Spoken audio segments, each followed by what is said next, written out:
Hi there, this video is about the Schlieffan Plan.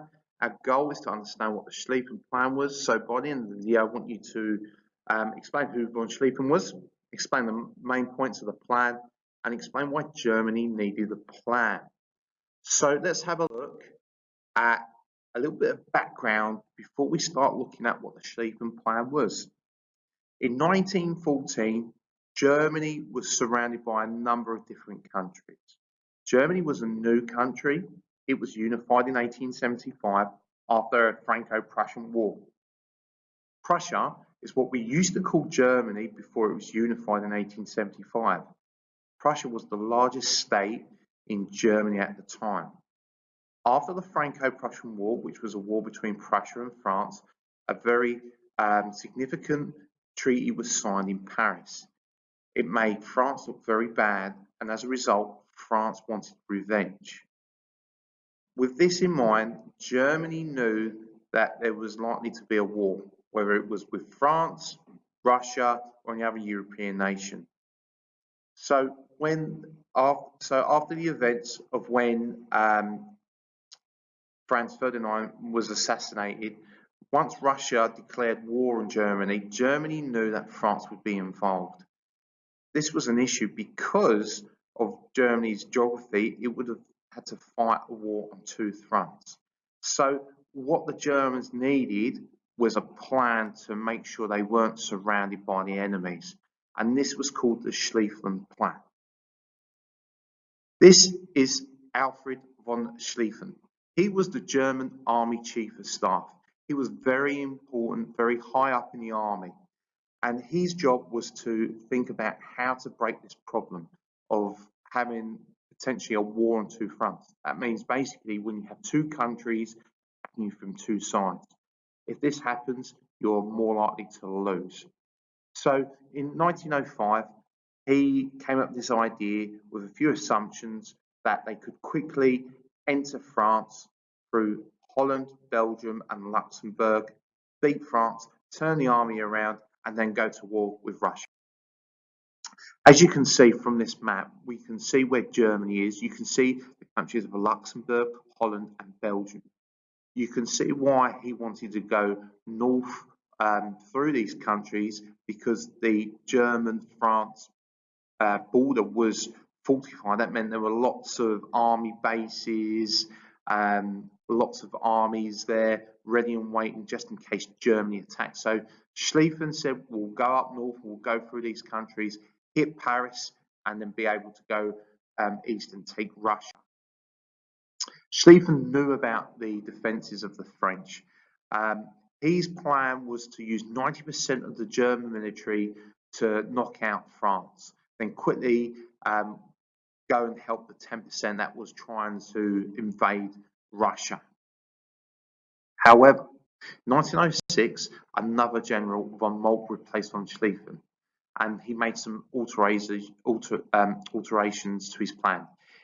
His version avoided invading Holland, instead concentrating the attack through Belgium. According to Von Moltke, the Belgian army would be unable to resist powerful German military, and German forces would enter France quicker.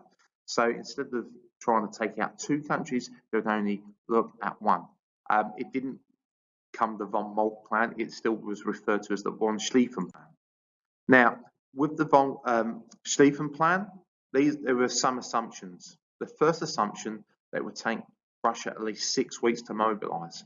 So once Germany declared war on Russia and France, it would take Russia 6 weeks to get their army together and then attack Germany. Within that time, France would be defeated in 6 weeks. That's what the army planned, how quickly it planned to take France. It also assumed that Belgium would not resist any German attack. It would open up its borders and simply allow the German army to walk through it. Also, it assumed that Britain would remain neutral. Neutral means you wouldn't get involved. But the reality was this. On the 2nd of August 1914, the German army invaded Luxembourg and Belgium according to the Schlieffan Plan. Things were going right. However, instead of the Belgians letting the Germans go through, they started fighting back, and the British, instead of remaining neutral, quickly crossed the English Channel, got their forces ready, and started to stop the German advance. Now, we call the Britons the BEF, the British Expeditionary Force. Expeditionary means it had the army and navy working together to transport the British army across the English Channel. It also means when we talk about the British, we talk about the British and its empire. So it wasn't just British people fighting there. We had Canadians, we had Indians, we had Australians. So that's why we call it the BEF. So in August 1914, after the Schlieffan Plan was put into action, the Germans are starting to be held up in Belgium.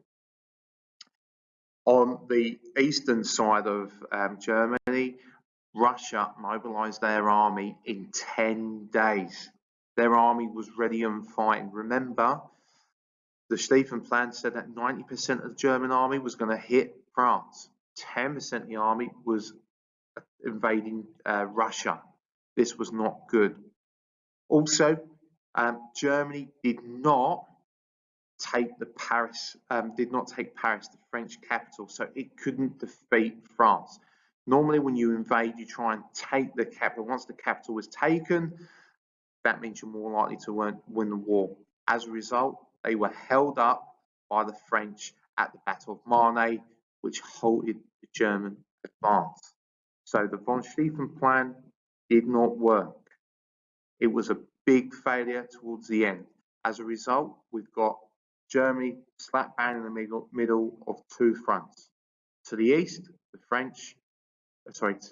Russians, and the west, the French. We'll be looking at that in a bit more in the next video. I hope that helps, and I hope you understand now what the Von Schlieffen Plan was, what the main points were, who Von Schlieffen was, and why Germany needed a plan. All right, thanks.